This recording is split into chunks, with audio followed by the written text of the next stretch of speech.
exploring gamified learning, technology, and fun language exposure.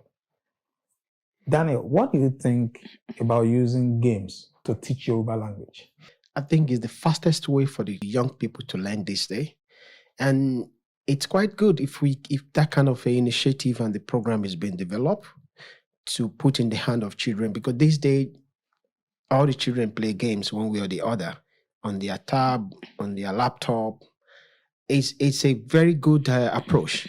And if we can give them a program like that, instead of them just spending time with a different game that will not really enhance their development, I think it's a very good approach.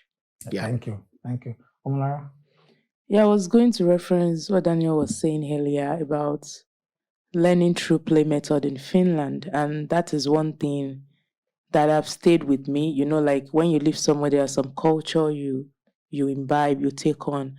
I see it as a good way of learning, and even for adults, not children alone, because some of us are visuals. We are with visual people, so you learn by seeing, by getting your hands dirty on something. So it's a very good way, and I think it's a form of development for the parents even also in this day that there are different languages going away, going into extinction, so to say.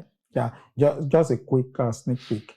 How does your children engage technology and learning apps? It's very well controlled. So it's like, because like I said, they are still small. So I have a 7-year and 4-year-old. So yes, they have tablets, which they don't have access to until daddy gives or something. So like but they have access to gadget and technology, but then it's well controlled for particular thing. So let me pass this question to you. Like, how do you think we can expose our children to this gamified solution learning apps? As you said, we have to expose them. We have to give them something. If we don't give them something, they're going to find something. That is the most important thing. So it's really, really, even this time around, is really, really scary with because we are living in the world of abundance of information. And if we don't control the information we give to our children, they're going to find something. So the best is to make sure that we help them. And with this kind of initiative is quite good, because we can say, okay, now when you finish with this, go to this one. Then, but if we don't have all these kind of resources, and then they get bored. It's not like the society where we came from. I can go to my auntie's house. I can go to the next one outside the compound. You start playing. You don't even know your neighbor's name. Yes. You stay 1 year, 2 years. You don't even know. Their kid cannot even play with your children. Not because they don't want them, but that is the life we live. We live in isolation. One of my friends from Kenya said, we always go for hibernation. 6 months in Finland. It's coming now. Winter is coming. You're going to be inside 6 months. And what do you expect these children to do? Even they go to school, because their life just revolves school, back. Even you give them others to all this. But the ultimate is to give them something that can really impact their life, that can really help them. And this initiative is quite good. It's quite very good.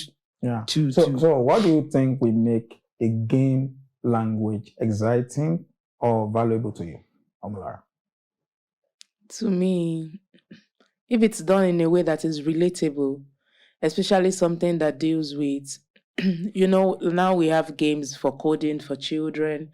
So it's like being brought down to their level, not like you want to speak the coding language, and it's something relatable that even an amateur, me that don't know how to code, I've never been to any coding school, I can actually still relate and get inquisitive, like, okay, I'm interested. Let me see what this is all about. So for a game to be interesting, it has to be really, really, really, especially for something about language and culture, then we bring it home, really.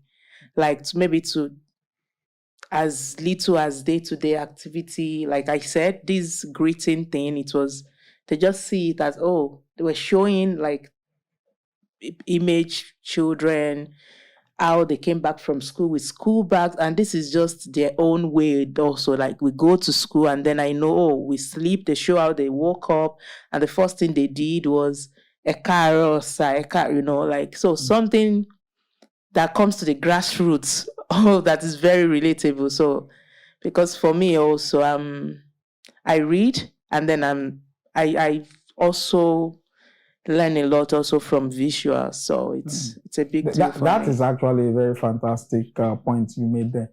Because when we were doing the research, actually this gamified solution didn't come as the first niche. I started doing research into how technology and children can connect, come together 10 years ago.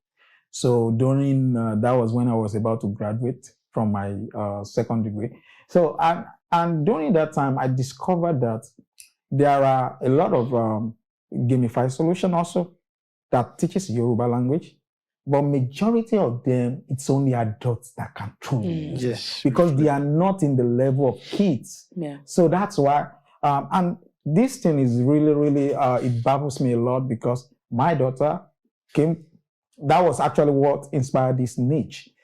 She came home excitedly. She said, "Daddy, I've started learning Korean language." Wow. That's interesting. Wow. I didn't discourage her. Yeah. I was like, oh, good. Awesome. Keep learning. Because one thing about children is that they can learn as many languages as possible. Exactly. Yes, that's But good. however, inside my mind, I was like, why is it that these children are not interested in learning Yoruba language? Because as they should. It's not interesting. Because the available majority options, of the apps, the available options are not really quite interesting. Daniel, can you quickly say something about this? Yeah. The question is, how do we make the app fun to be interested, for the kids to be more interested in using it? As she said, we have to make it to bring down to their level. I think in developing this program, as you said, a lot of research has been put in.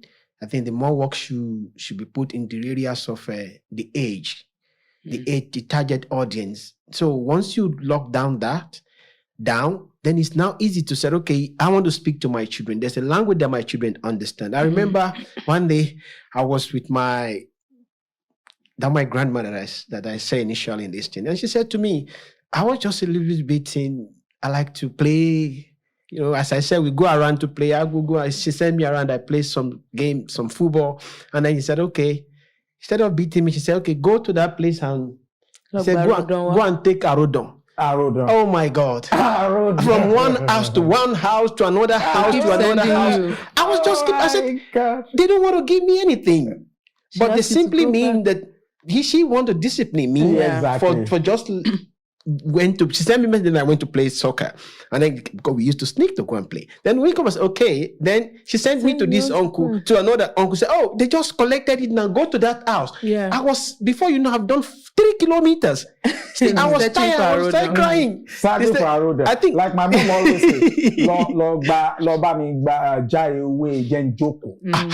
you can see. Meaning you are, go and sit somewhere. You are disturbed. You know, this is one of the things that make me really love Yoruba. Yoruba are very philosophical. They are very good in terms of their philosopher people. They have a good ideology in the sense that they will be they talk in parable, most of their things. They talk logically. And if you can listen, you learn a lot of things about that. And that is really one of the things that really attract me to say, oh man, I love it, because the way they will talk to you, the way they will discipline you, it's not all about, it's the language and the passing knowledge to you. So I think from that context, the app should be developed in such a way that the kid can relate with it. And once they can relate with it and make it fun for them, because once if they get sucked into it, then they will learn it fast. It's something like they have a character, she said, visual.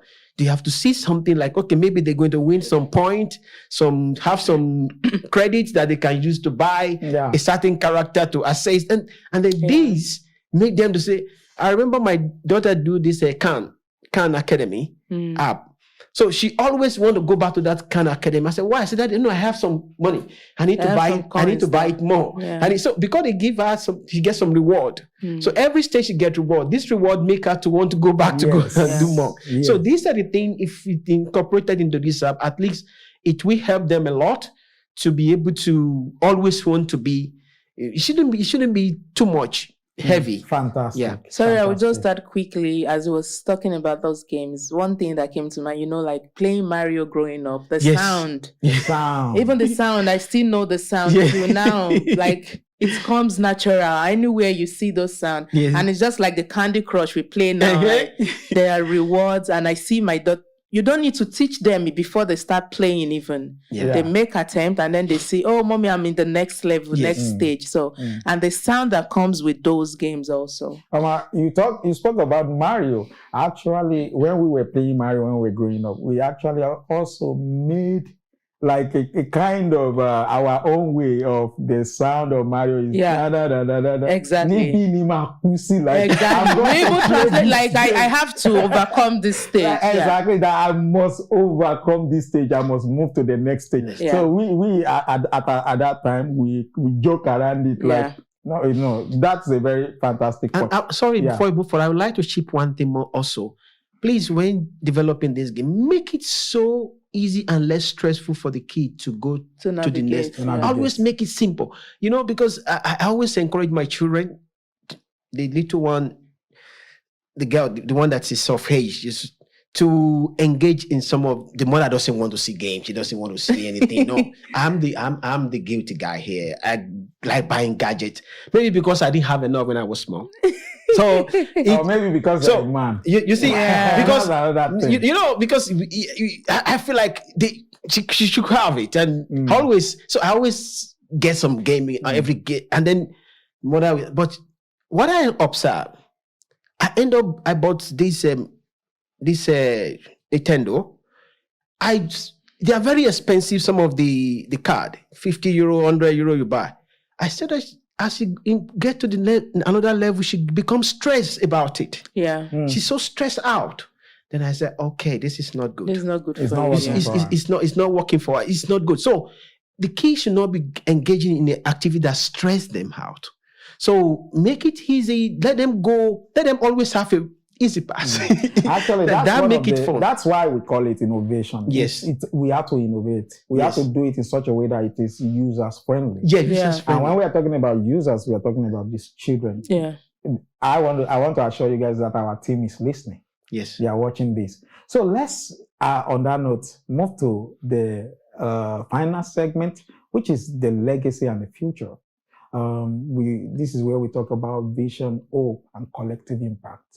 So how do you define legacy for your children?